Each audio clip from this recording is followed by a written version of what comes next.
अयोध्या ये एक ऐसा नाम है जिसे सुनते ही हर एक हिंदू का रोम रोम प्रभु श्री राम के नाम का अपने आप ही स्मरण करने लगता है।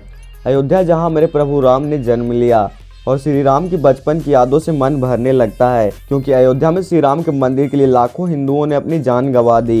ये इस देश की विडंबना कहें या राजनीतिक लोगों की कोई चाल जो हर बार किसी न किसी तरह से इस राम जन्मभूमि को सिर्फ एक राजनीतिक मुद्दा बनाए रखा और मंदिर निर्माण के नाम पर हिंदुओं का कत्लेआम किया जा रहा था, वो भी एक ढांचे के लिए जो आक्रमणकारी अत्याचारी लोगों द्वारा श्री राम मंदिर को तोड़कर बनाया गया था।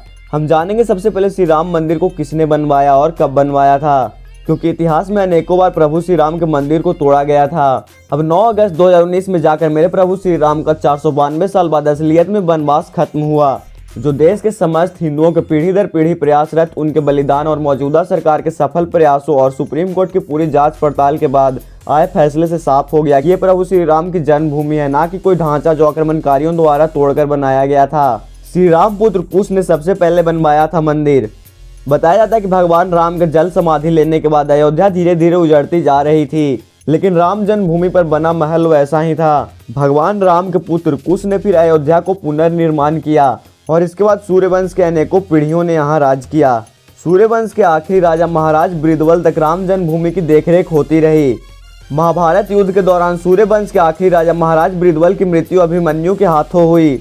इसके बाद भी राम जन्मभूमि को लेकर लोगों के बीच मान्यता रही और पूजा पाठ का कार्य जारी रहा, लेकिन जो साक्ष्य मिलते हैं उसके अनुसार कालांतर में मंदिर तो बना रहा, लेकिन अयोध्या धीरे धीरे उजड़ती गई।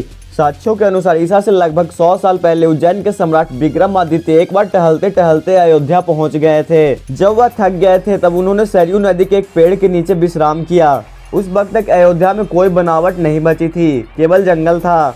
तब विक्रमादित्य ने खोज शुरू की। तब साधु संतों से पता चला कि यह भगवान राम का जन्म स्थल है। तब सम्राट विक्रमादित्य ने भव्य राम मंदिर निर्माण के साथ साथ सरोवर, महल, कूपी आदि कई विकास के कार्य किए थे। बताया जाता है कि उस वक्त राम जन्मभूमि पर बने मंदिर की भव्यता देखने लायक थी।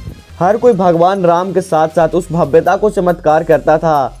विक्रमादित्य के बाद कई राजाओं ने मंदिर की देखभाल करते रहे और पूजा पाठ का कार्य जारी रखा।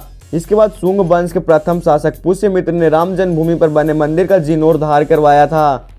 पुष्यमित्र को अयोध्या से एक शिलालेख मिला, जिससे पता चला कि अयोध्या गुप्त वंशी चंद्रगुप्त द्वितीय की राजधानी रही थी। साथ ही उस समय कालिदास ने कई बार अयोध्या के राम मंदिर का उल्लेख किया है। उसके बाद कई राजा महाराजा आए और राम मंदिर की देखभाल करते रहे। इतिहासकारों की माने तो 5वीं शताब्दी में अयोध्या बौद्ध केंद्र के रूप में विकसित हुआ।